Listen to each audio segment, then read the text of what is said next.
And hi, everybody. Those of you who are here, welcome to the class, and those online, welcome.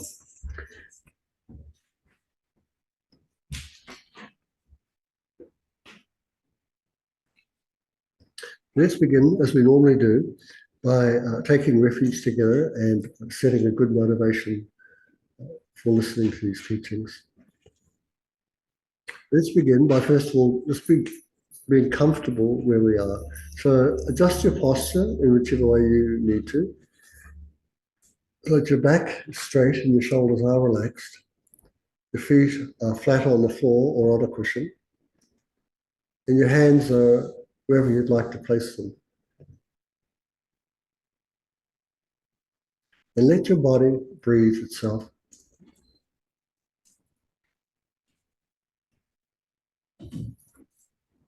And feeling the body breathe itself, relax into awareness of that.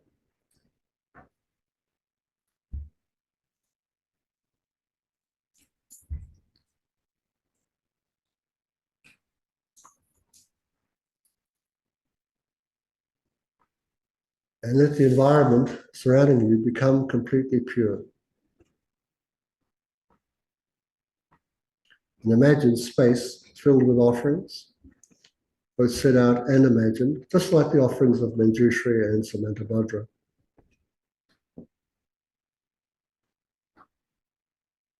And then in the space in front of you, imagine a lion throne appearing.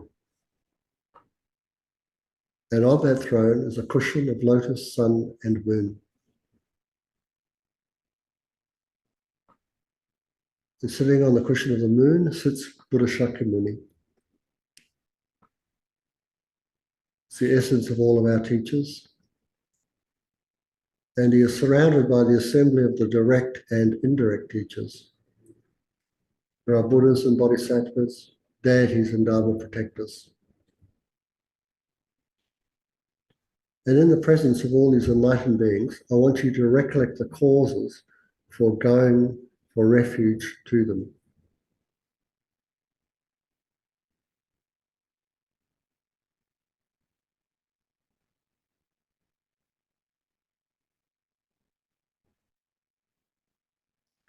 And having recollected the causes of seeking refuge in the three rare sublime ones, join me in saying, I go for refuge until I am enlightened to the Buddha, the Dharma, and the Supreme Assembly. By the merits I create through listening to the Dharma, may I become a Buddha to benefit all sentient beings. I go for refuge until I am enlightened to the Buddha, the Dharma, and the Supreme Assembly. By the merits I create through listening to the Dharma, may I become a Buddha to benefit all sentient beings. I go for refuge until I am enlightened through the Buddha, the Dharma, and the Supreme Assembly. By the merits I create through listening to the Dharma, may I become a Buddha to benefit all sentient beings. Now from the heart of each refuge object that's above you, lights and nectars stream down, and they dissolve into yourself and into all the living beings surrounding you.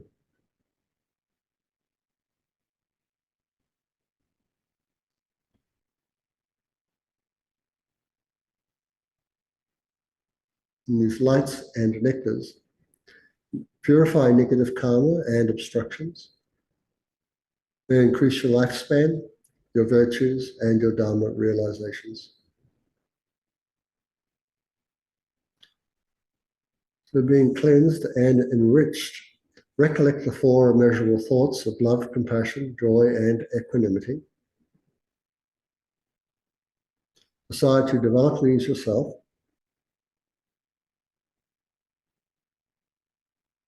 And then establish all living beings within those four boundless states. Join me in saying, may all sentient beings have happiness and its causes. May all sentient beings be free from suffering and its causes. May all sentient beings never be separated from the happiness that is without suffering. May all sentient beings abide in equanimity, free from the bias of attachment for friends and hatred for enemies. So again, from the heart of each refuge figure above you, Lights and nectar stream down. And they dissolve into yourself and all the living beings surrounding you.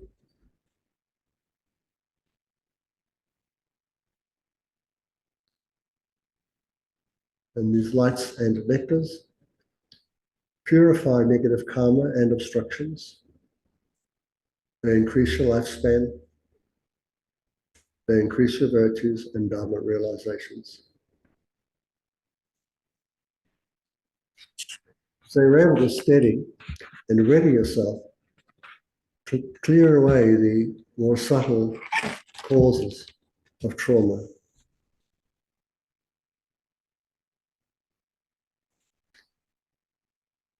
So with the merit field above you, join me in saying, reverently I prostrate with my body, speech and mind. I present clouds of every type of offering, actual and imagined. I declare all my negative actions, accumulated since beginningless time, and rejoice in the merit of all holy and ordinary beings. Please remain until the end of cyclic existence and turn the wheel of Dharma for living beings. I dedicate my own and others' merits to the great enlightenment. Now, to prevent ourselves clinging to the merit of being truly real, we stop appearances of a samsaric world by imagining that this body of ours utterly transforms into the universe itself.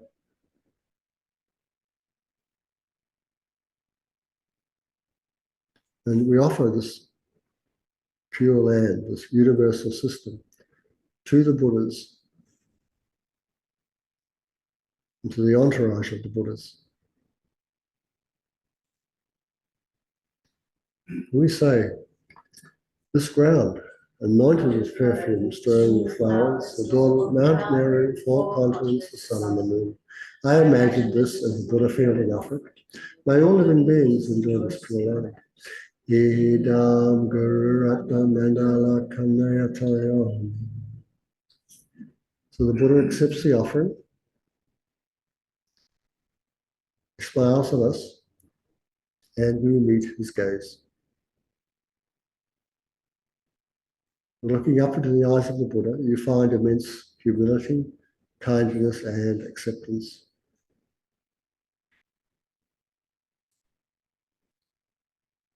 And we make a request to our own teacher who is within the field for accumulated merit. We ask our teacher to please come and sit upon the lotus and moon seat on your own crown, and out of their great kindness, grant the blessings of their body, speech, and mind.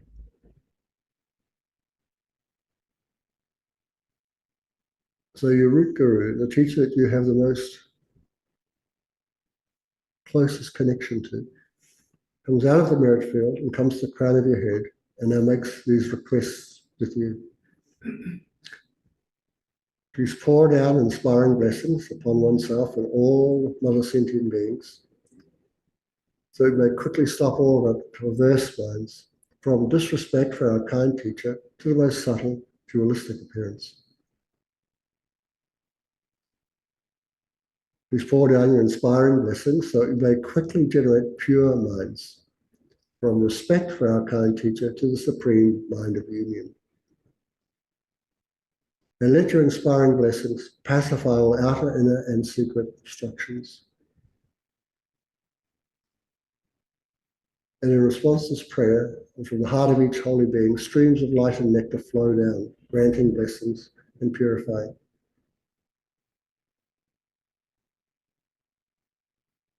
So now recollect any of the 3 principal aspects of the path and what they mean to you.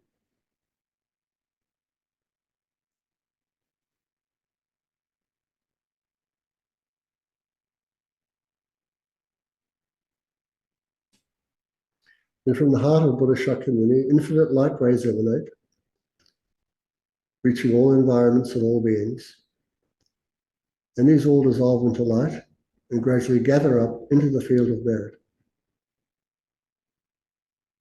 And the field of merit begins to dissolve into the central figure, Buddha Shakyamuni, who then dissolves into your root guru at the crown of your head. And your teacher instantly transforms into the aspect of Guru Buddha Shakyamuni. He then diminishes in size. He enters through your crown and descends to your heart. The mind of the Buddha and your mind become one nature.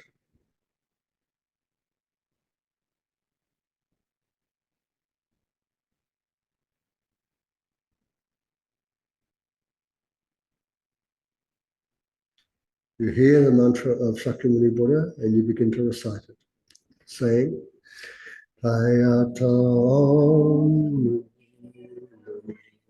Mahamanaya So. Tayatam Mahamanaya So. Tayatam Mahamanaya So. Let the mantra reverberate throughout your body and mind. You can recite it under your breath or just listen.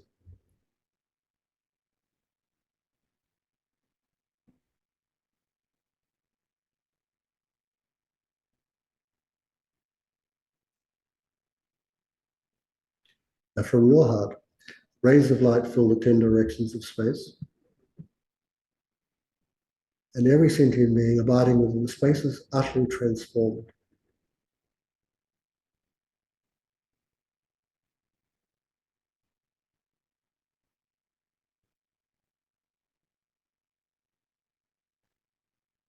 Terms like self and other have vanished.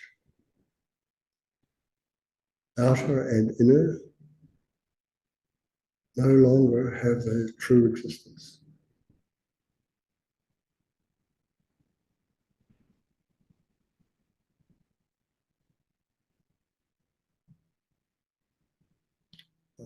All differences have vanished.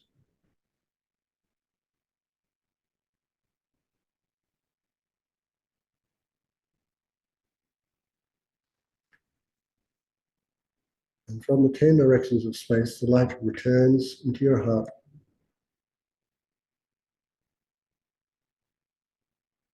And you feel your body breathing itself.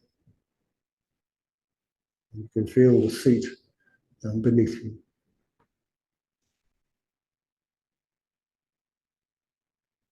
Again, sounds are heard, and you know and feel embodied.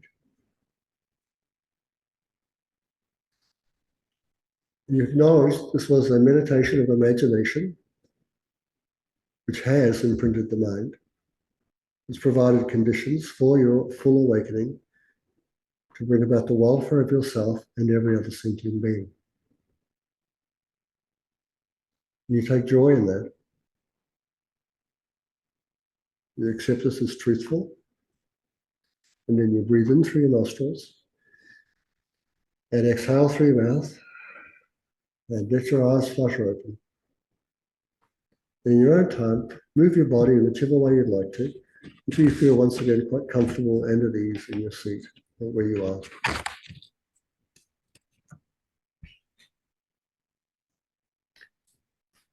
Okay, so let's do a brief review of what we've looked at last week. So we looked at, first of all, the need for a teacher. Now, we need a teacher. If we wish to become enlightened, we need a teacher. The reason for that is because at present we don't know how to gather the two accumulations of merit and wisdom, nor do we know how to purify the two obscurations, the afflictive and the cognitive. And when this need for a teacher is important. When we begin a spiritual path, there are two things of utmost importance. The outer condition is a spiritual teacher. The inner condition is to have a life, a human life with leisure and opportunity to engage in that path. Now, the teacher has to be skilled, and there are various types of teacher you will need to depend upon as you progress on your spiritual journey. in the beginning, often we need to rely just upon somebody who can impart information to us, somebody like a Buddhist professor, for instance. And as we engage in practice, we'll need an instructor of some type. And then when we become more serious, we'll come across a teacher who can bestow vows. So we begin with a refuge teacher. Somebody can introduce us to the Buddhist path. Then we find we'll need a Mahayana teacher who will introduce us to the Bodhisattva way of life. And if we wish to keep going, we need to find a tantric teacher who will introduce us to the different tantras and the relationship that we have with our own deepest and inner mind. Within all those different types of teaching, there's a person called a ritual instructor. So in other words, you need to learn how to use a dorje and bell if you wish to engage in the tantric materials or in sutric rituals, like some of the pujas we do here. Many of us will need to learn how to sit properly, how to do prostrations, how to set up altars, all these sort of things. So we need people to instruct us and show us how to do that. So we do need different types of teacher. And as I've just gone through the different levels of teaching, and of course, this teacher is known to us normally as Lama or Guru. And the word Guru means somebody who's heavy with good qualities. I think the word Gu also is made up this term Guru, Sanskrit. It's got these two major syllables, Gu and Ru. And the Gu has got immense meaning. So it's really talking about the lineage of the Buddha nature. And a Lama is just beautiful. It means someone who's given birth to the sublime. So the La refers to bodhicitta, and the Ma refers to wisdom. So we need somebody who has these two together and can give birth to it within us.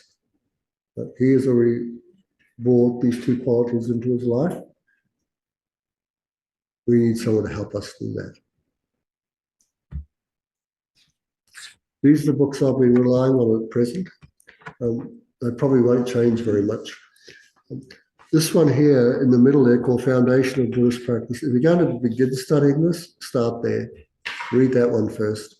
There's not much, it's only one of the chapters, but that'll give you, it's so reasonable. It's very easy to become confused about this topic. Many people explain it in different ways, but a lot of your confusion will diminish immediately if you just read that particular book, that particular chapter. Then if you want to go into more depth, then I suggest Relating to Spiritual Teachers by Alexander Berzin. That's got a lot of detail in it. It talks about a lot of the different problems between Westerners and Easterners, about all the different ideas we have and ideas that the Indian and Tibetan teachers have, and how often they don't meet up. So we can always get ourselves into trouble there. And this book sort of shows you all the places where you can make mistakes and how to clear them up. Now today, we're going to look at finding and evaluating the teacher, and this is sort of the first sort of thing we're going to look at. And then we'll look at the different qualities of the teacher, the 10 qualities that a Mahayana teacher needs to have and that we should be looking for. So our first topic, like I said, is going to be sort of this finding and the evaluation of the teacher. So does anybody here actually have a spiritual teacher? Somebody that they've committed in their own mind said, this person is my teacher, because that's all it requires. If you have that, you have a teacher. So if you're going, okay, you're nodding your head, you've got, okay, I've got a teacher. Now, if you don't have that, how do you expect to find a teacher? So those people who did not nod their heads and say, I've got a teacher, please tell me, how do you expect to find a teacher if you are looking for a spiritual teacher? I guess for me, if you read books from different gurus and spiritual teachers, and then the one that speaks to you powerfully, that seems to be a good connection. Okay, great. And I find that with the Dalai Lama, but I don't know if I can call it Dalai Lama. Pretty much reading and wisdom and powerful. Does that qualify? I'm not sure. No, it does. That's exactly how I started. So my first one, how I found, they weren't my teacher, but that's how I began my search. You need somewhere to start, and the book was the place I started. I read not my first, but the book that really hit me, which was that book by Sangha Rinpoche, Living and Dying in the Tibetan Tradition. And I went, this is it. Yeah. So now it's like I've got to go and I mean, the message spoke clearly to me, but it's like, okay, now I've got to check the guy out. But I think the message is right. So I find the three of the Dalai Lama and Langri and Zopa all all three. That's right. That's right. You're in the right place. Yeah. Okay. So that's the first one, right? Now, Lorraine? Okay. Sandy? Like, I don't know, so how? Because you heard him speak or watched him on television or read a book or? The process, but just, yeah, I really couldn't tell the process. So Well, you just go to a Dharma centre, isn't that's it? right. That's the most simple thing you do. You find a Buddhist centre. That's right. You go, and then you meet somebody who's giving a teaching, and you see if it resonates with you. And now the words might resonate with you, but the person might not. But that's how you go. This is two of the major ways we would find a teacher. We would see, and this third one, of course, is YouTube. Videos. Yeah, we need to see them. We need to listen to what they say, and if something resonates with us, with the person, we go, okay, I want to get up close. So many years ago, when I had no access to Buddhist books, so I ruled out a lot of the other religions. So I thought, okay, well, okay, who is the representative of Buddhism? And I come with the Dalai Lama. Okay, if I ever get a chance to, I'm going to go and I'm going to get up, I'm going to listen to what he says, and then I want to watch him. I want to see if he's like the real deal, if he's walking this talk. So to me, these are three normal ways you go about like trying to find a teacher. The other, of course, is that you might meet somebody who already has a teacher, and they will take you along, and you'll listen, of course, but see whether they have some sort of impact upon you. You got to say? The timing is sometimes important. When I first saw the Lamas, it wasn't the right time for me. Yeah, sure. Yeah, and he knew that too. Without, Sure.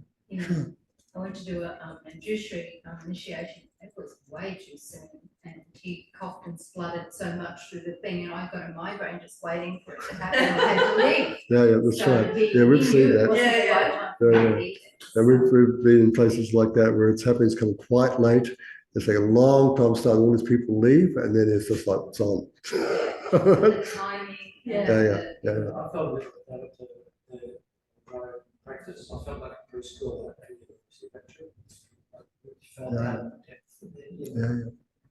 Yeah. So what I'm still getting at is like, like I said, this is about like finding a teacher. So I said this is the major ways of us finding the teacher. Some people go overseas. Oh yeah. And like try and find one in Nepal, only to come back to Brisbane and find out there's one in their suburb. So here, of course, we're talking. So this word teacher has quite a different connotation. Often when we meet the teacher, they don't become our teacher straight away. Right? They're teaching Dharma, of course, but they're not our teacher. They become our teacher when we decide this fellow is like speaking the truth and it's affecting me. I like them. I think, and so we commit ourselves, okay, I'm going to have a relationship with this fellow. And then a lot of it's up to us about what sort of relationship we're going to have. Now, so like I said, so often we will read books. That's how I first started, and then I decided, okay, now I'm going to meet one. So I remember like Pende Horton, the monk up at CI, brought me down to Langri Tangpa Centre, and this was the first time I met Khyentse Rinpoche, Geshe Tashi Sera. Now I listened to him, and it had a big impact on me straight off, but I'd never consider him my teacher, not straight away, because my suspicious nature and mind, and because I'd already known the history of gurus in the West, and I'm going, that's not going to happen to me. I'm not going to let my emotions make my decisions for me.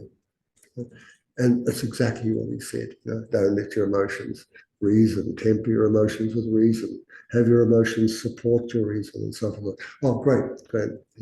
And the Dalai Lama was the same. Take 5 years to listen, then take up to 10 years to accept a teacher.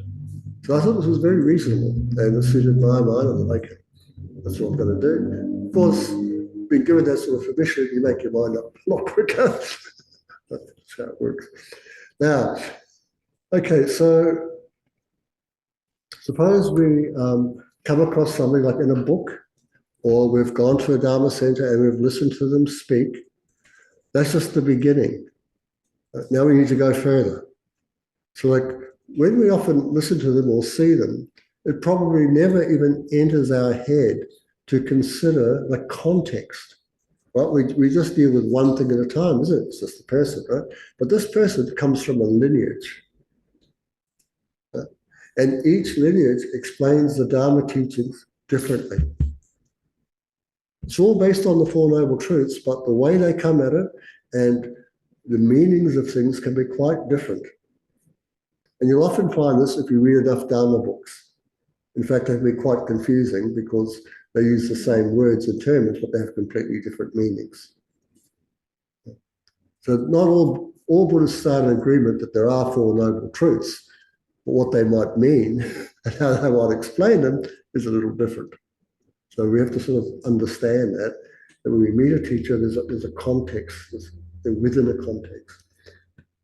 Anthea mentioned, I don't really know. There are lay teachers that I've heard that have helped me greatly and get over the line with understanding some complex concepts, but she's yet to feel that connection with an ordained person yet. Sure, that's right. Okay. So when we meet a teacher, or somebody teaching the Dharma, let's just make it as simple as that, right? Because they may be ordained or a lay person like myself.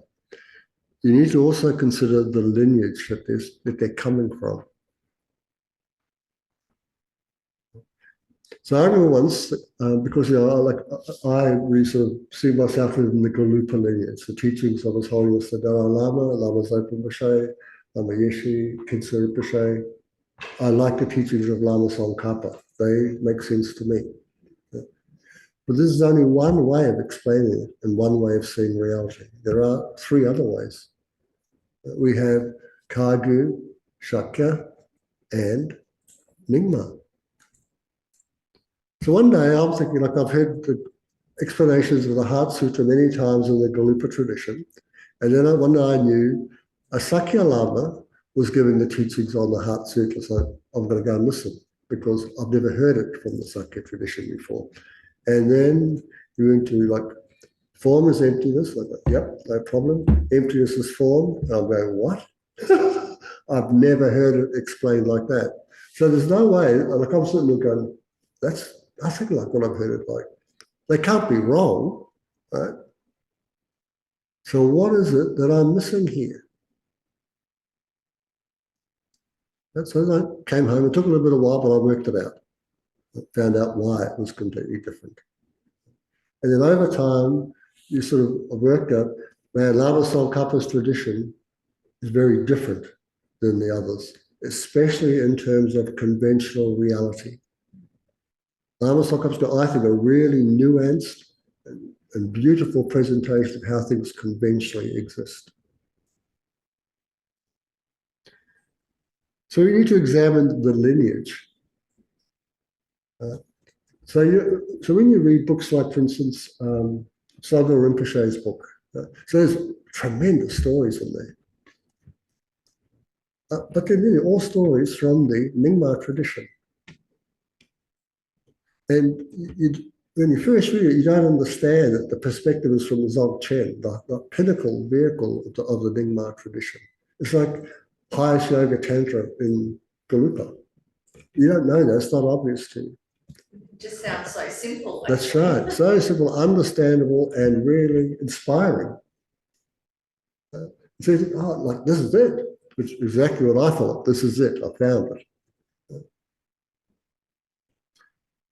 But then I said, like I said, but I was never introduced to Nyingma masters for some time. I listened to Khyentse Rinpoche from the Galupa tradition. He explained emptiness the first class I went to. I nearly leapt out of my chair and went, that's it. Got it, thank God. You know? Then you come to the Nyingma tradition, it's different. They're talking about emptiness, but in a completely different way that seems so easy. Except that's what it sounds like. It's not like that at all. So lineage is important because you need to have the teaching and a teacher to resonate with you. Because if you take a teacher on, you're committing yourself to a relationship. This is not like Western teacher-student stuff. So as Khyentse Rinpoche said to me, it's like, it's not the Lama, he says, it's the relationship.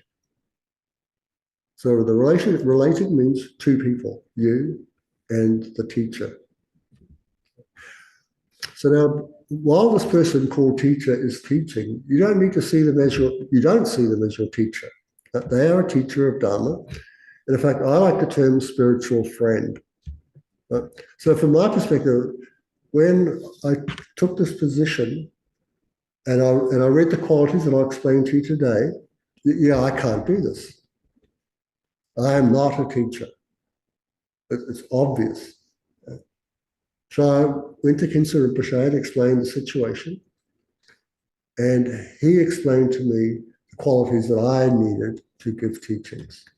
But at all that time, I've never considered myself to be a teacher of Dharma.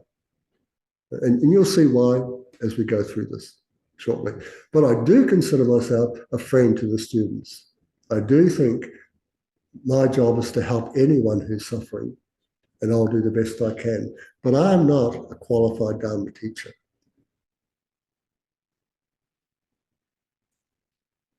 So we need to examine the lineage that the people come from and understand a little bit about it. Secondly, when they talk to you, they often talk about practice. So you listen to it, it all sounds basically the same for a long time. It all sounds like they're all saying the same thing. And they are, but then how you go about doing that thing might be quite different. As we just discovered recently with Geshe Zopa's presentation of the Nondro. So he's doing it in quite a different way than it's explained in all the texts. And he's got his reasons for that. And he explained them to us. So we need to, like I said, look at these different practices. I mean, I'm sure I didn't do that. I'm sure most of you haven't either. You just take what's given to you. But they call that swallowing food like a hungry dog. Don't do that. But we do. We just eat it up. We gobble it all down. Lastly, this person has to be someone who's interested in taking care of students. If you take a teacher on, you're a student, right? That person you've chosen to have a relationship, you want them to care about you. Now, their care about you is not always going to be lovey-dovey and best mates and friends and stuff like that. That's what happens before you have the relationship. After you commit yourself, you're in a relationship now. Their job is to help you overcome all your afflictions. So they're going to notice, they're going to pick them up. And then they're going to call you on them. They're going to encourage you to get rid of them. And you might not like that. You might not like being told what to do. Although you want to know what to do, but then when you're told what to do, you might not like that. So you've got to sort of acknowledge some stuff from your own side about who you are and how you behave. So the teacher's care is not always one of what we might call kindness and compassion. For instance, many people have had the experience of Lama Yeshe as just this wonderful, mirthful, gentle sort of a guy, right? Who's always laughing. But that's not the experience of Venerable Robina. And many others too, because that was not the method to use on them. And also, like with Lama Zopa Rinpoche, you know, when people ask Lama Zopa Rinpoche for their life practices, some were really terrified, oh, I'm going to get 100,000 this and that to do, and Rinpoche is just like, just do this one little thing. And other people like, oh yeah, no problem, and then Rinpoche will give them hundreds of thousands of things. Yeah. So yeah, so there's all these, you know, like we have to remember we're all individuals, although we all have the same goal. So, and we've all got our past histories. They're all different. So they will, you know, suggest things that are might be quite strenuous at one time, quite very easy at another. It really depends, like you're saying, even about time. Yeah. And it's not that you have to, when they give this, it's not that you've got to, I'll leave it to the next slide.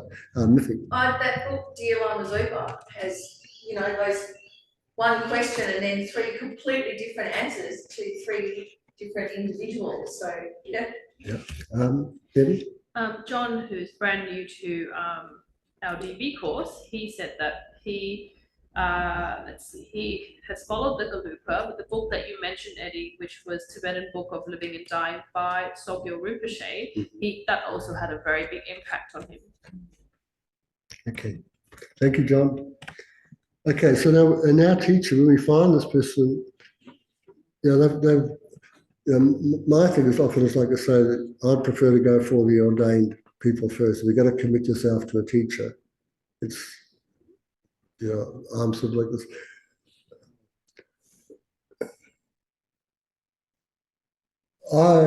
This is a spiritual path. If I want to put myself in the hands of somebody else, I want to know my own side. Like, you better have a heck of a lot more experience than me.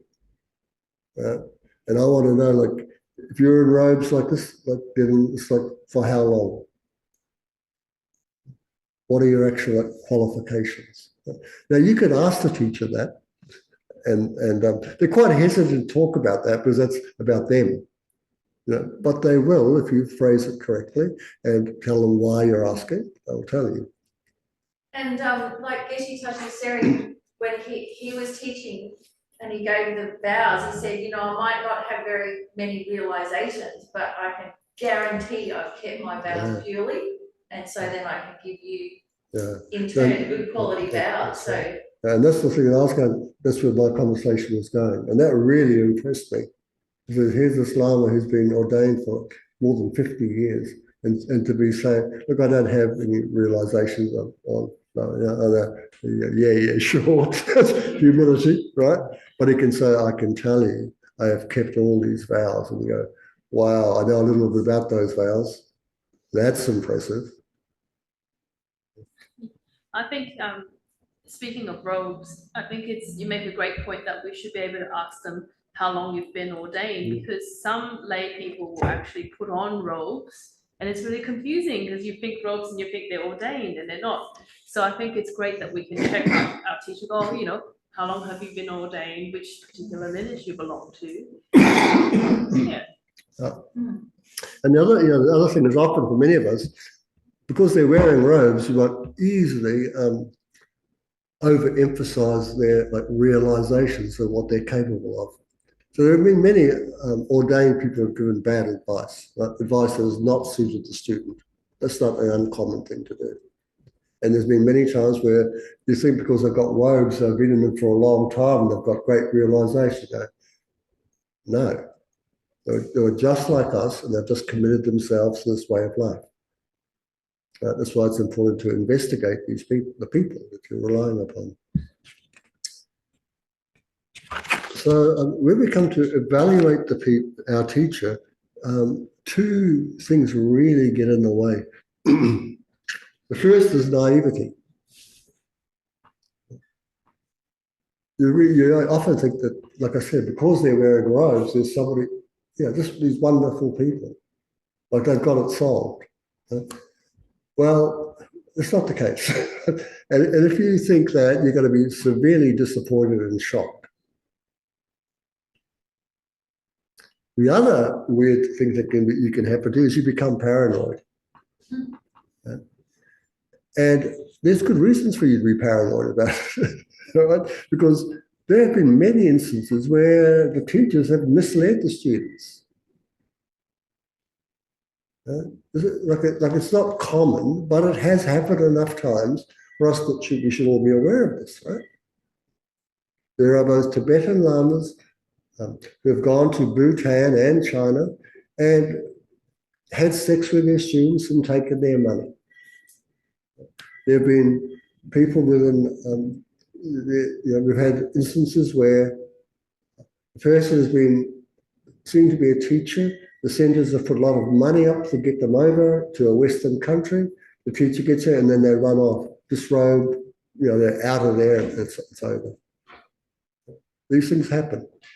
So we shouldn't be naive about what we're getting into here. That's why it's so important to take the time to evaluate this person you're going to have a relationship with.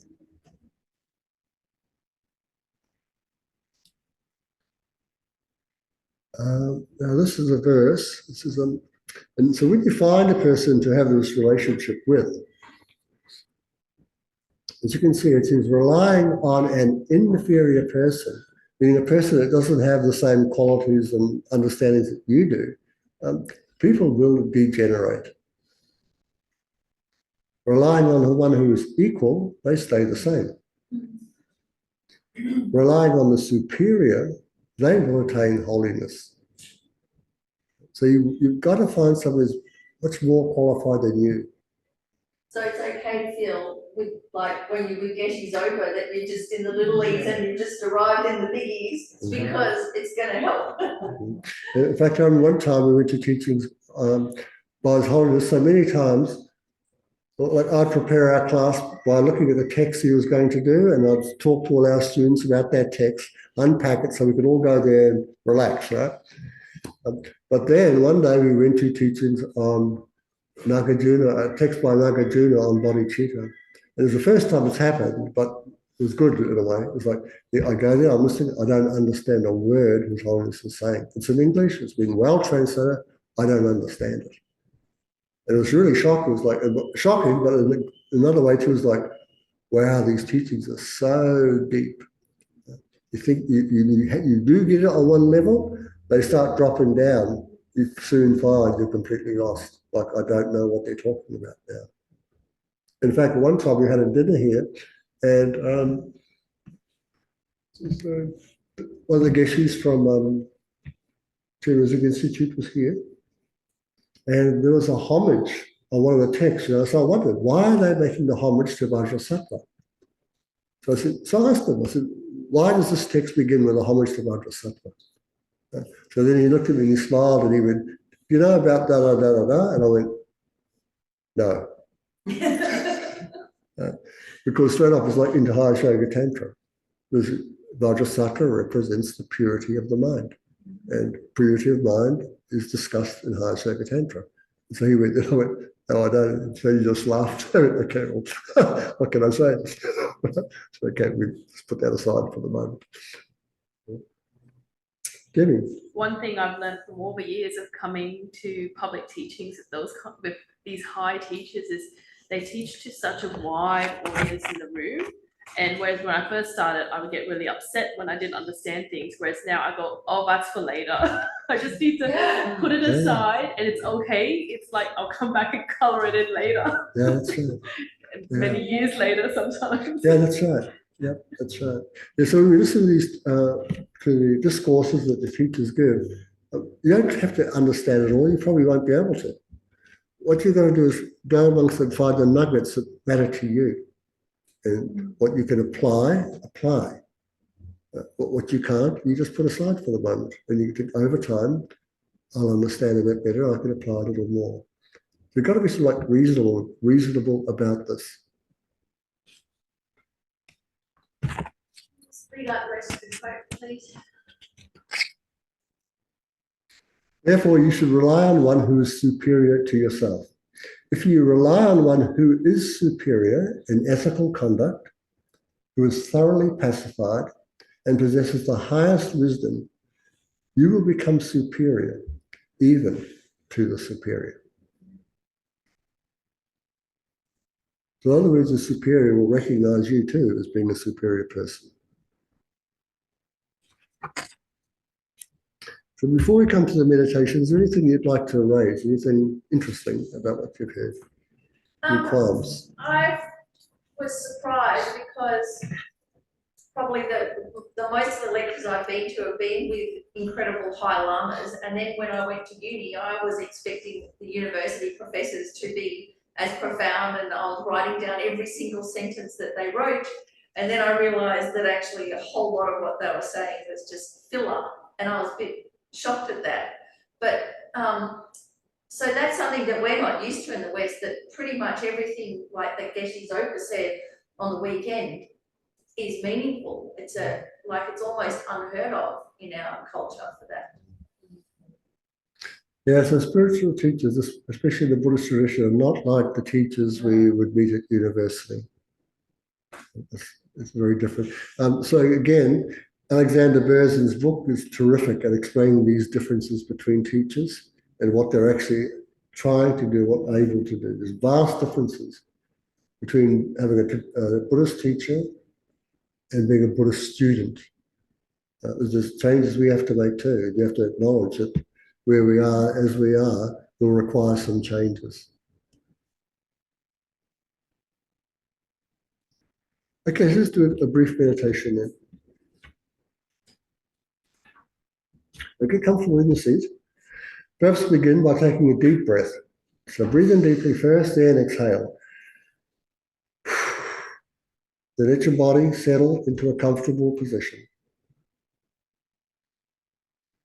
And as you continue to exhale, release any tension. And with this release of tension, create space for clarity.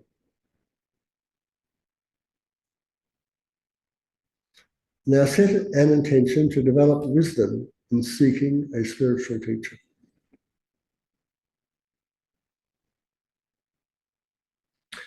And imagine standing at the base of a mountain range. This mountain range represents the path to enlightenment, the peaks and traverses. And before this mountain range, various guides offer to lead you. These are your potential spiritual teachers. But choosing the right guide here is crucial for a safe journey.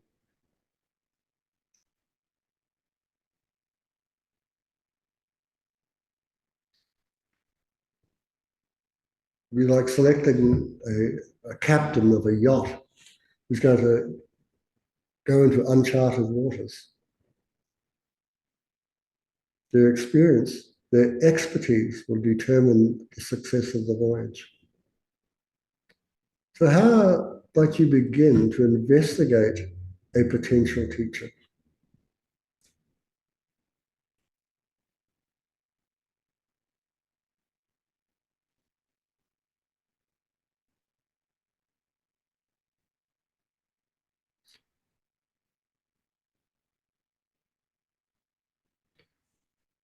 An examination of that person allows you to discern their qualities.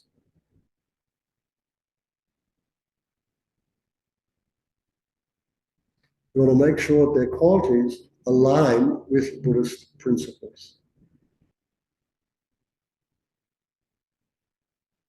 It's a bit like shining a light on a path.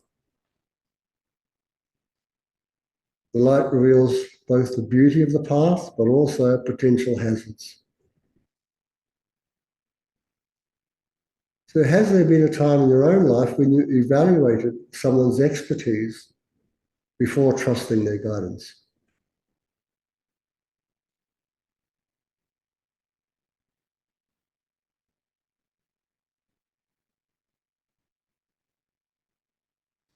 That experience should show you the importance of discernment in choosing a mentor, a teacher. It's a bit like testing a bridge before crossing a ravine. You have to make an evaluation to ensure your safe passage.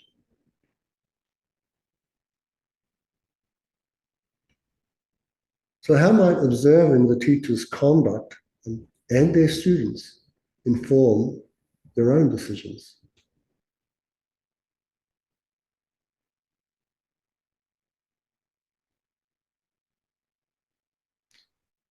So when you attend teachings, observe behavior.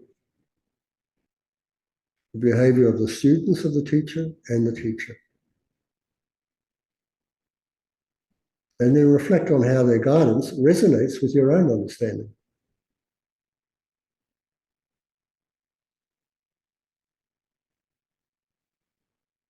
So now breathe in deeply and exhale. And just allow the space of your awareness to carry the discernment of wisdom.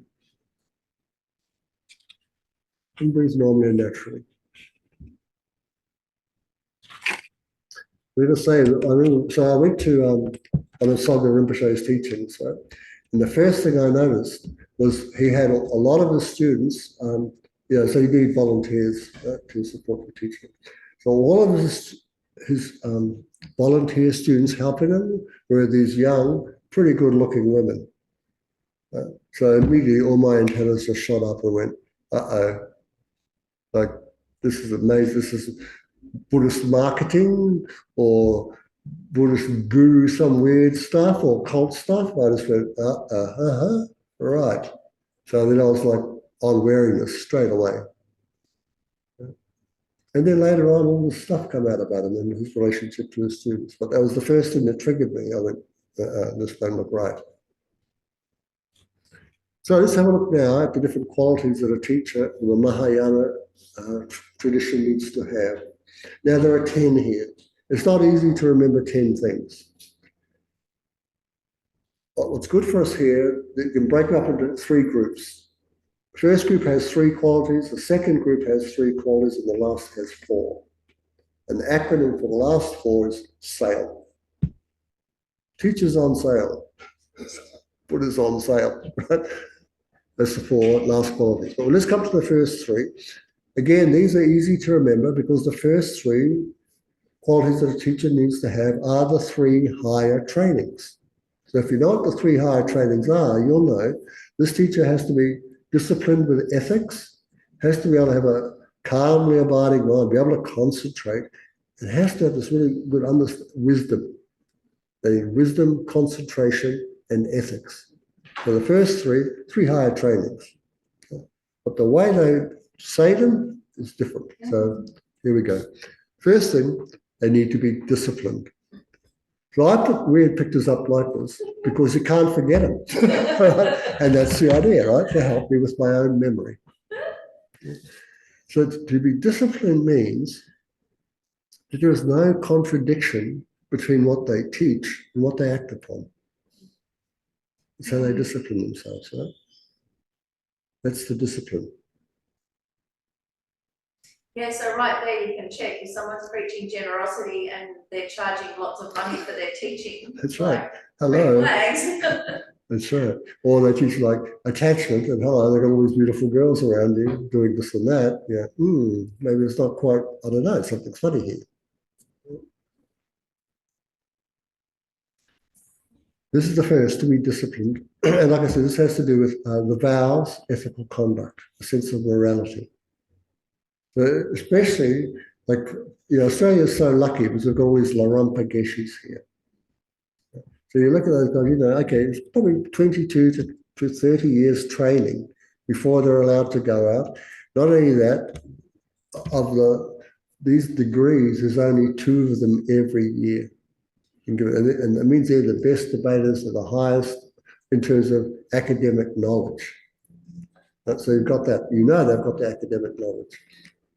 Then, of course, you have someone like Ken Super says, I have no realization that I can tell you I've kept my vows. And you go, wow, okay. Yeah, because you have to be a vow holder to become a Larampa. Yeah. So, so you got that straight away. And then they've got to be able to concentrate. So at one stage, Khyentse Rinpoche was asked by His Holiness to go back and run the Tantric college. Right? So I don't know, he had something more than 300 pages of text he had to memorize before you can do it, because you've got to go up and you've got to say all the stuff without any text to help you. So, like, he was in his 70s when he did that.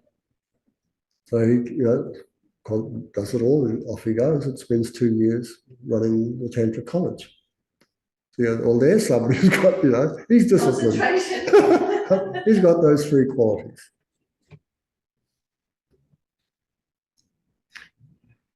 Serene. So this is the calm abiding, the ability to concentrate the mind. We need this power so that the afflictions don't overthrow our ability to work calmly with others.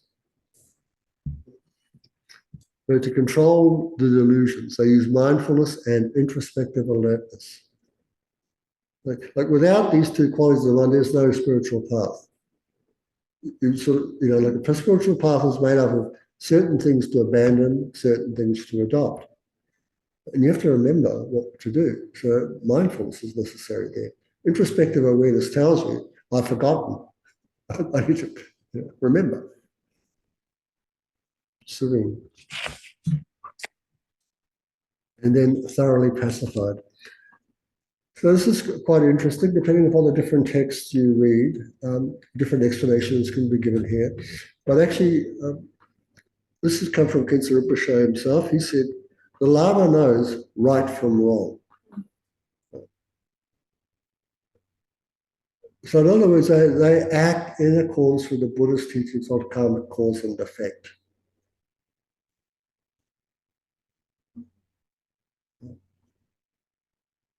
So these are the 3 higher trainings. They're the first 3. Now the next 3 have to do with knowledge and wisdom. So the first is, and this is one of the things that Khyentse Rinpoche said to me, was you need to know more than your students. If you're going to take this role up as a teacher, make sure you always know a bit more than your students. But if you don't know, accept that. Sometimes there might be somebody in this class that knows much more than I do, for instance, about another tradition, or even the Galupa tradition. And I have to have enough humility to listen and go, okay, that's something you know more than I do. So the teacher needs to be familiar with many subjects. So this is what you find with Larampa Geshis. Oh, man, there are even Geshe Sofa. So they know how to make tormas, they know how to create art, they can instruct you in dance, they can instruct you in poetry, They all can these quote things. this and that, Quote and this this and and that that. from all the texts. Yeah. Like I said, it's up to 30 years of study, all these different topics. Texts and science and art and medicine, all these things. So they know a lot. So they have a wealth of scriptural knowledge, and the other thing, this is what I like, thorough knowledge of reality. And this is from Khyentse Rinpoche again. He says, they have to have a valid conceptual knowledge of emptiness from the middle way consequence point of view.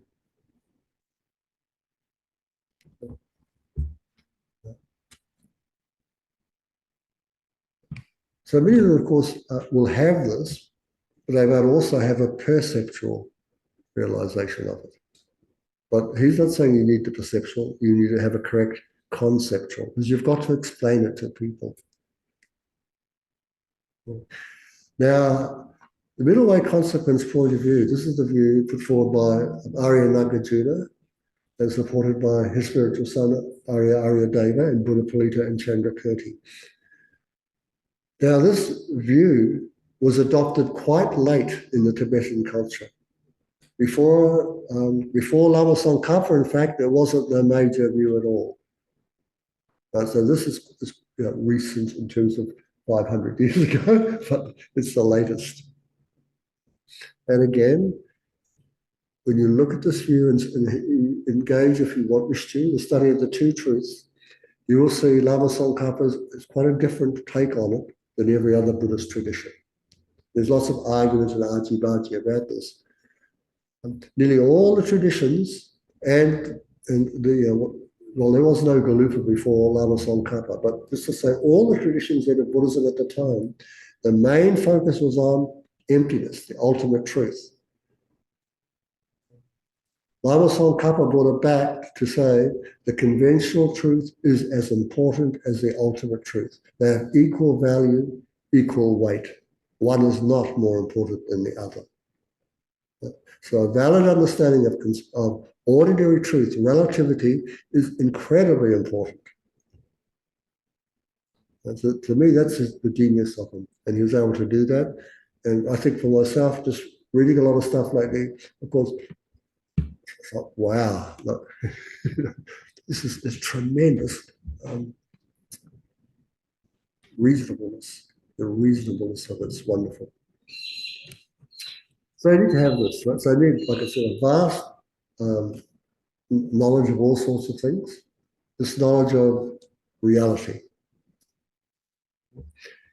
And these two knowledges, they have to know that their qualities and knowledge have to surpass your own.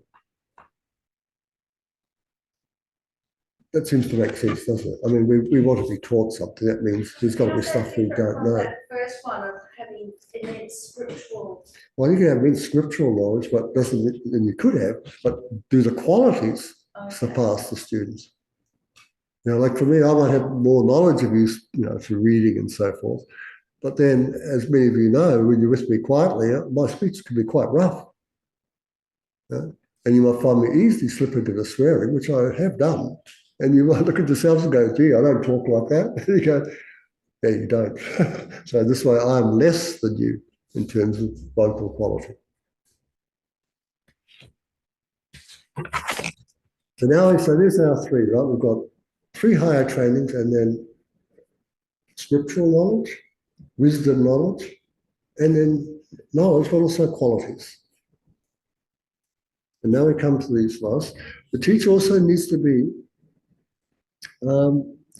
skillful. Why? To guide others according to their disposition, personality, and capacities. So we're all different. So one instruction for everyone is not going to do it. And this is just like Miffy said in that book, Dear Lama Zopa, which is terrific to read. People have the same problem, but the answers are different to suit the disposition of the student. Just a teacher needs to be skillful like that.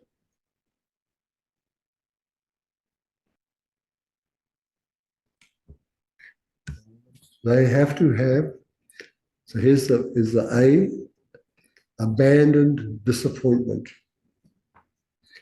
This is the other thing that I guess to say to me to hold in mind.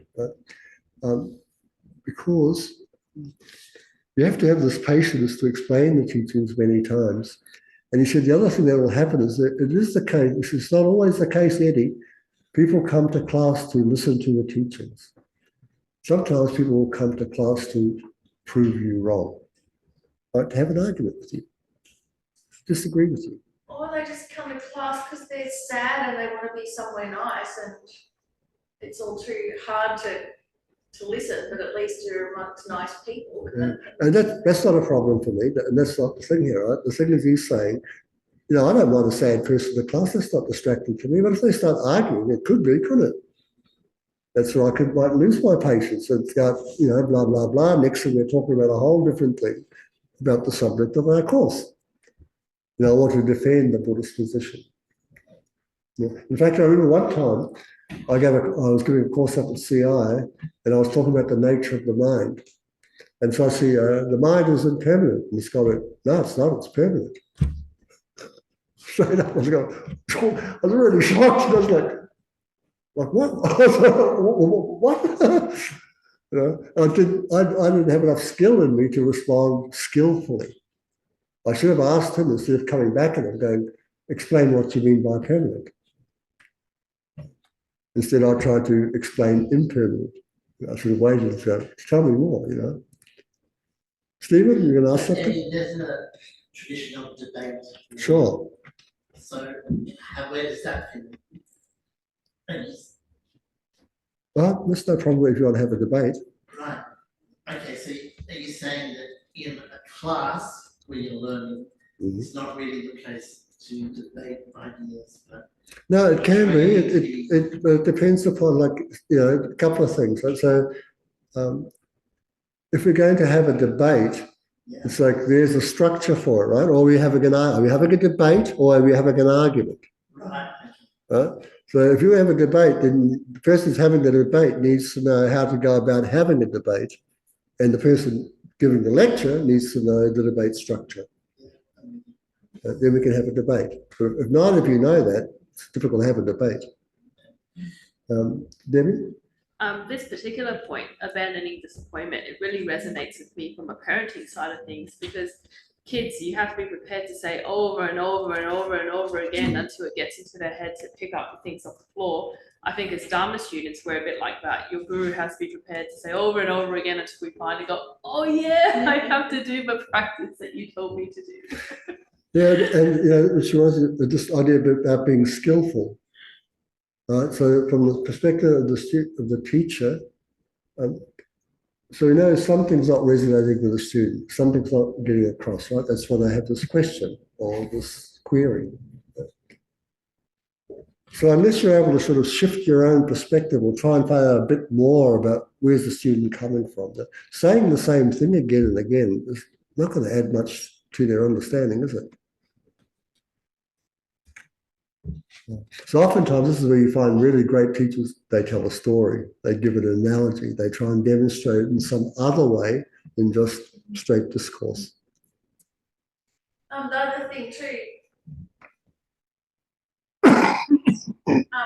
Ken Ricochet taught here like for 18 years, and he taught on all of these topics like patience and kindness and compassion for 18 years, regardless of whether we were, progressing or not, infinitely patient, really happy to come back to the same basic topics again and again, which impressed me. Yep. And yet if you took him as your teacher and he asked you what it meant and you didn't tell him or couldn't tell him, you get a telling off. But if you're just a student there, he's warm-hearted, open, You don't have the relationship, and I can tell you, why haven't you learned this? Why haven't you memorized it? So how is that having abandoned the disappointment? What do you mean? He's telling you off. That's not disappointment. Seems contradictory. It's almost like sometimes they have to be wrathful to get it. Yeah, of course they are. Like with Beneful Saint, and so that she was firm, but she was so dedicated that she just, she took the flogging as a, it's a wake up. Wake up. She You and I in this relationship of learning, teacher, student learning, right? Like, get on with it.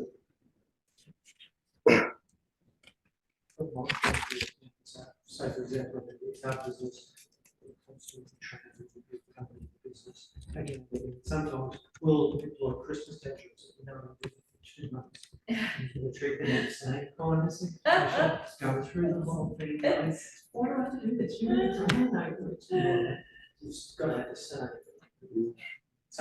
Well, which leads us to this next quality, right? The compassionate love. So this is one of the other. So Rinpoche gave me like 3 criteria to act as a teacher here. As I thought, now my team was my tutor. I'll work along with you guys. So he says, when you're up here doing this, it can't be to be like the name teacher. Like I'm a Dharma teacher at Langri Tangpa Centre. What do you do? I am this, this person. I've got these. Right. No. That's not the way. And of course, I've always been like, ever since I was a kid, when I first read about Charlie Manson and the Helter Skelter stuff, right? I thought, oh my God, I never want to be like that. I never want to be like a guy who is seen in high esteem and then takes advantage over the students and really messes their lives up.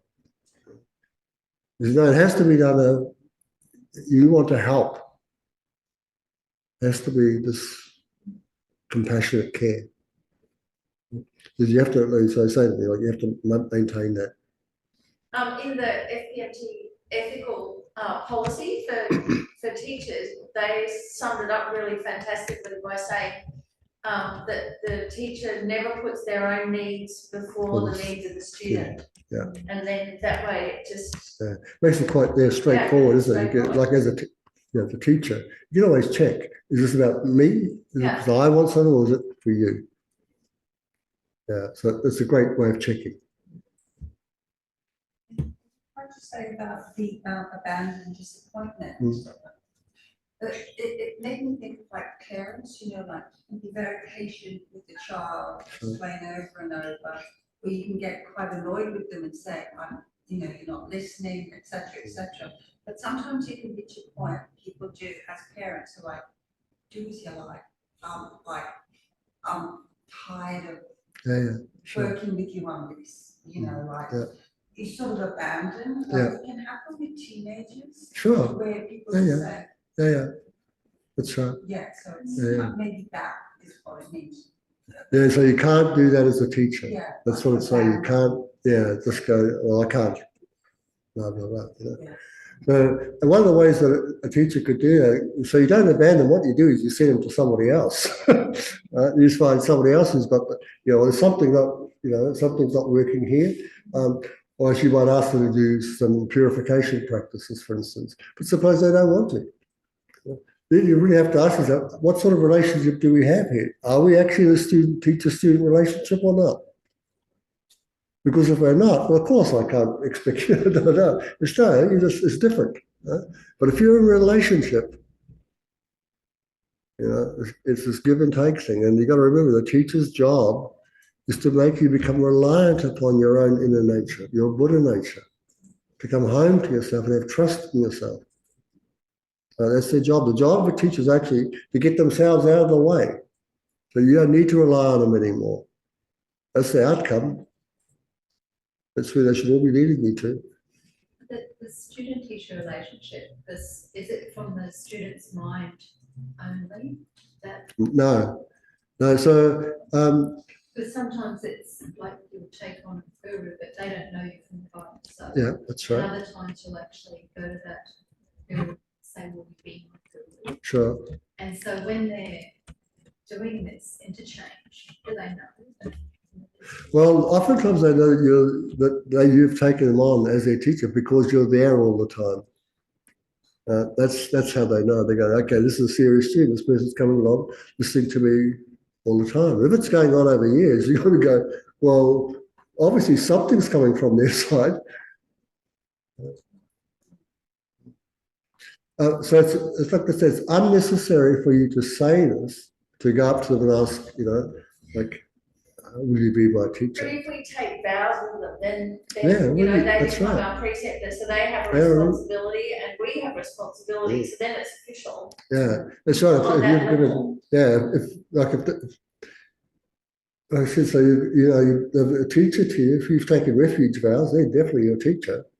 If they've taken bodhisattva vows, they're your teacher. Yeah, so, they'll see you there. They go, okay, we're in a relationship.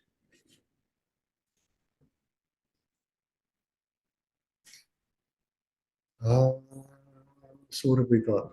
S. So what was S for? The first one, what was the first quality beginning with S? What quality does the teacher need to have?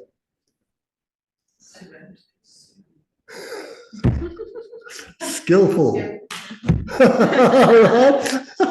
you demonstrating that now? Yeah, I hope so. What's the second? Was it skillful number 7? 7, 8, 9, 10, yes it was.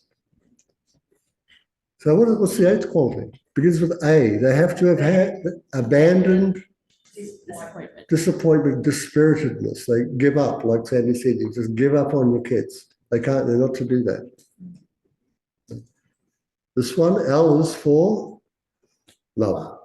They have to love you. They're interested in your happiness. They want you to be happy. The last one is to teach you to be enthusiastic about this.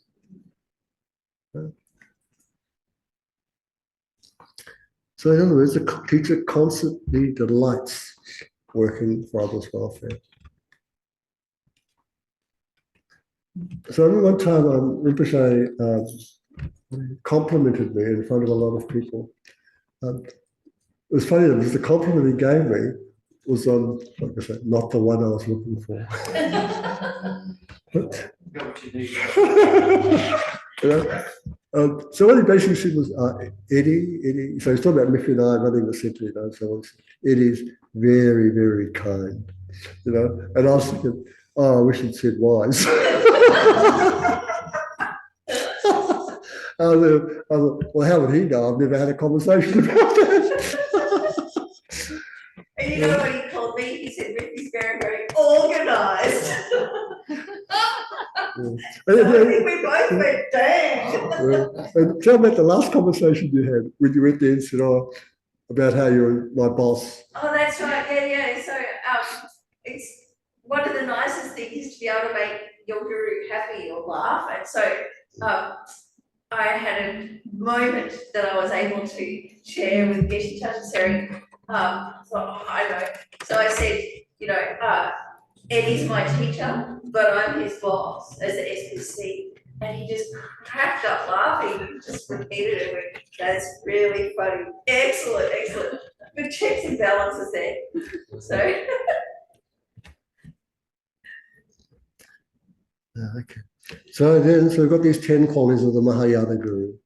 So Geshe Potama says that if the Guru doesn't have all these qualities, he should at least have the following 5.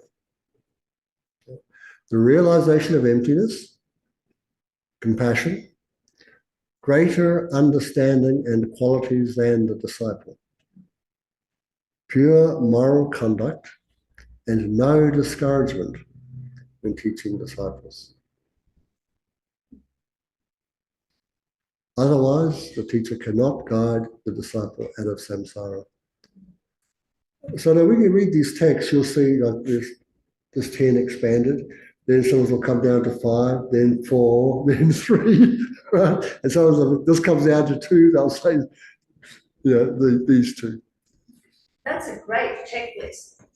Oh, yeah, You know, that's right. it's pretty straightforward. Yeah, that's right. So you go like straight off ethics, right? They have to be ethical people. Then it's got to come out of like compassion. They have to know more than me. The qualities are going to be better than mine. They have to know more than me. And this wisdom really like important. And of course, to be never discouraged in relating with me. So again, is there anything interesting you'd like to ask? Are there any questions online, Demi? I actually think those 10 qualities are excellent for any Dharma parent because they, because if you can have it as a Dharma parent, even if not to the degree of a Lorong Geshe or even a Geshe, it's a good framework to how to relate to to your child, eh? Yeah, you are the child. Or boss to your co-work, like employees. Yeah, well, this is right, isn't it? It's like, that sort of relationship. Actually, the last 4 qualities with the sale, that was the 4 that Geshe Tachaseri said all volunteers in a Dharma centre should have and work towards embodying, and then, we'll keep ourselves nice. Yeah. So here, like again, so I often try to, as soon as you get things like 10 things, oh my God, it's going to be difficult. It's usually once you break them up into chunks. So, recently, for some time, didn't they? They said, so what are human beings capable of remembering easily? So they said it was about like 7, wasn't it? So they've discovered over the years, it's not 7. 7's too great. In fact, the maximum should be 4. 3 or 4, but 4's maximum. So okay, so 1 thing's easy to remember. 2 is easy to remember. You get to 3, now it's sort of going, okay, now it's 1 extra. If you get to 4, that's not so bad because they're just 2 groups of 2. So if you chunk it down, make it smaller, it's very easy to remember. So here it's just like I said, 3, and 4. When you come to any of them along, if I can make up an acronym, I will. And I'll put it together as a picture. And now we're touched down to the last 7 minutes. So let's meditate. So again, get comfortable in your seat. Exhale and let go of any tensions or distractions. create space for clarity and insight. Again, set an intention to understand the qualities of a spiritual teacher for your own growth and for the benefit of all beings. So now envision in front of you a radiant figure. This figure embodies the essence of a perfect spiritual teacher. The teacher exemplifies 10 vital qualities. In your own time, come up with those 10 qualities.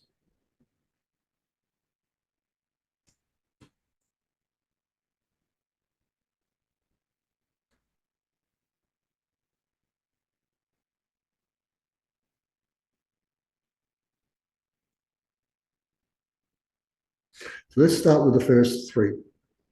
In your own mind, these are the 3 higher trainings. Here they were called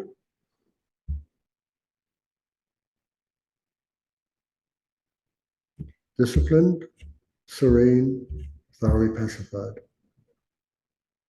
The next 3 qualities had to do with knowledge. What were those 3?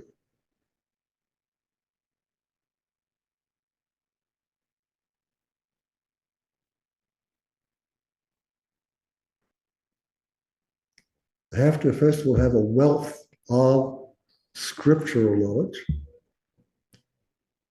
Then they had to have a thorough knowledge of reality. And then they had to know more than us. And their qualities have to be greater than us. Then we come to the SAIL. 4 last qualities. Acronym, what's the first one? S for skillful. A for abandoning dispiritedness. L is for love and concern. And last, they have to have enthusiasm.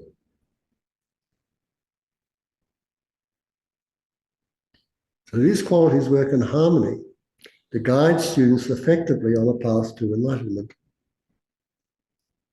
It's like being a master craftsman, possessing all the tools and skills to create a masterpiece. Now, if you could embrace just 5 of these qualities in your own life, how might they transform your own spiritual practice?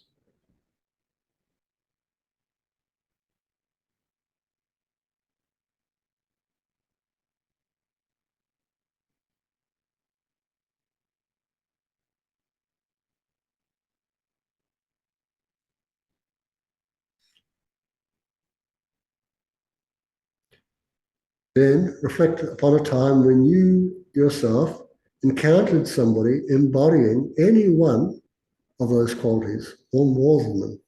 How did it affect you?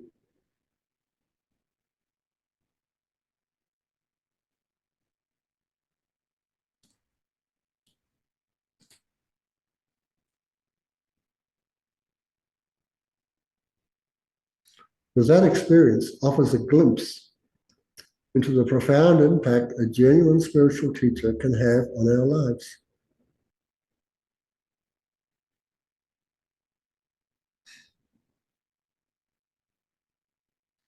Just like a lighthouse guides ships safely to shore,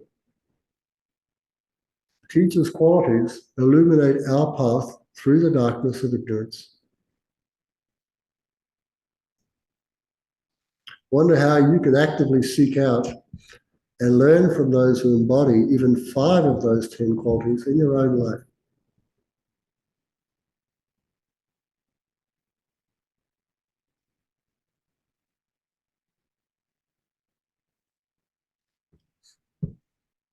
In your interactions and practices, strive to recognize and cultivate these qualities within yourself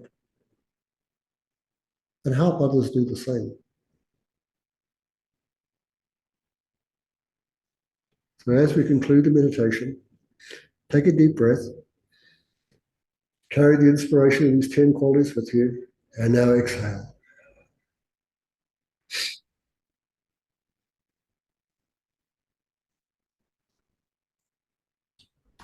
Now, this is an interesting slide. In disputatious times, when there's lots of argy-bargy and argument and problems everywhere, when you can't find a teacher with all 10 qualities, seek one with at least half of them, or even 1/8 of them. So what it means by 1/8, it means they are partially concentrated. They're ethical most of the time. They're skillful some of the time.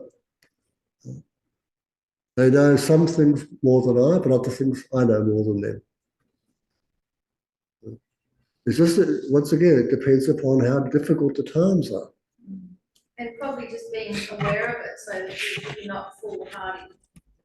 Yeah. Manage your expectations, and then you can get benefit, even if there's a bit of benefit. One other thing too is if there's no qualified teachers available, you rely on the Dharma texts.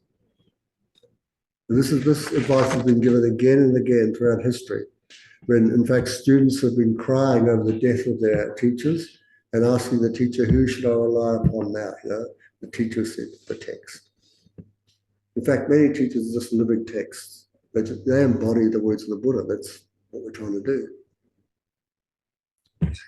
Now, it's very important to check. Hello. Why? So that you know what to look for. Right? So when seeking a spiritual friend, a teacher, we have this list of qualities, so you know what to look for. Yeah, so we've got to not be like a dog, which just devotes to. I found the bone and just gobble it all down, right? So you found a teacher, oh great, yeah, gobble them down.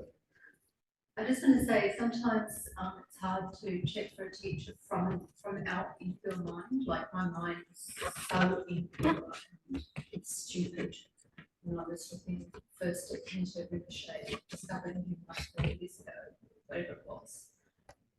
Because I would see him, and to me he just looked like this person that had no compassion. It was just like, and now I realise, now I'm coming to realise that they're not seeing with the same mind that we're seeing through. They're seeing, and especially after reading about dream yoga and the way that they're seeing everything as a dream and to a completely different mindset. So what I was expecting was a highly charged emotional person, but that's not what they are. They're not seeing from our rooted mindset. So they're not seeing from the 8 worldly concerns, are Yeah, they? yeah, and that's taken me a lifetime to actually.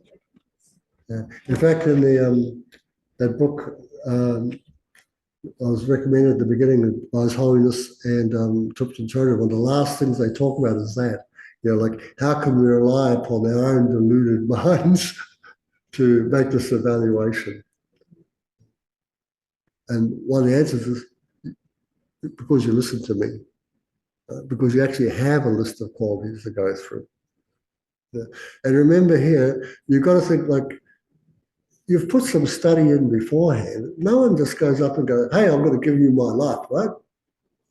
If you do that, well, we know what happens to people that do that, right? Anyone who's ever got married or been in a relationship, probably most of us don't do this, right? No, that's. We don't check the person out, right? We just go on our feelings or the fact that they like me.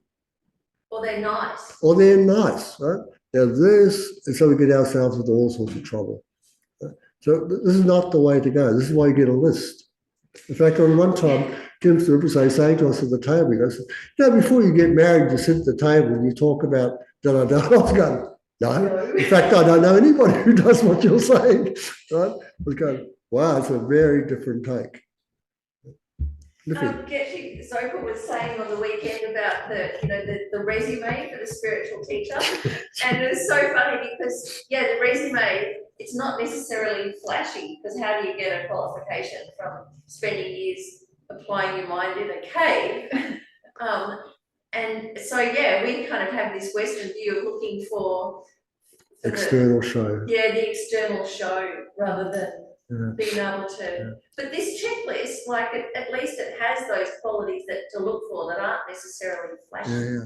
And so, like I said, remember, this is, you've got a basis of experience, right? So when we come to Dharma teachings, we're not looking for a teacher. We're looking for some help for whatever's going on with us, right? It takes time before you get this thing of like, a teacher. So you have to let all that time go. Yeah, and like I know myself with kids, it took me a long time. I took many teachings by him before I'd go, he's my teacher. And I had to examine myself and go, why have I not come to that conclusion yet? And then I found out why. It was nothing to do with him, it was to do with me, just like you're saying, Yvette, right? I had my own blinkers on, I didn't realize they were on. And, once I saw it, I was like, oh, of course he's my teacher. It was the students of Pincher that I was so impressed with. Okay. His students, the sake of all of his students. Yeah. So you just looked at his students and you could see Yeah, change, right? The discipline, right? Yeah. And oftentimes, like, with one of the things with Kintsa Rinpoche, I'm sure, so, you've got to temper your wisdom, like your knowledge, with humility. And so he will, like any person who's been with him for a while, even if they're right, he often is quite, seems harsh or heavy in a way, and this is always the case of to be humble with who you are. Yeah, we've come to the end.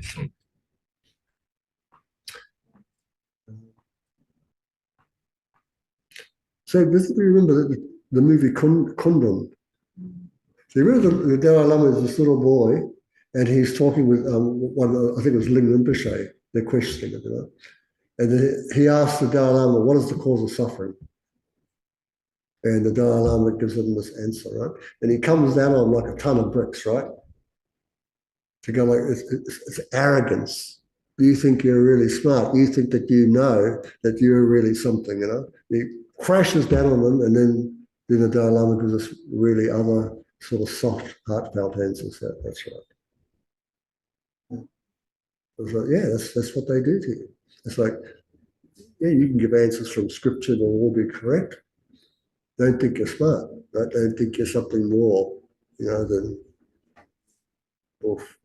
So it's like, wow, okay, I get it. One of the things that also says in the text, this is, be careful who you choose as your teacher, because you're going to come out like them. They're going to mold you. That's what they do. That's their job, right? So pick somebody you have some, some hard stuff with.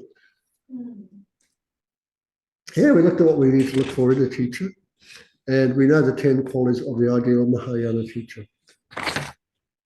So again, I hope you will forget this by the end of this evening. If between now and then you don't go, there are 10 qualities. What were the first 3? What were the next 3? What were the last 4? That's what happens. It's just natural.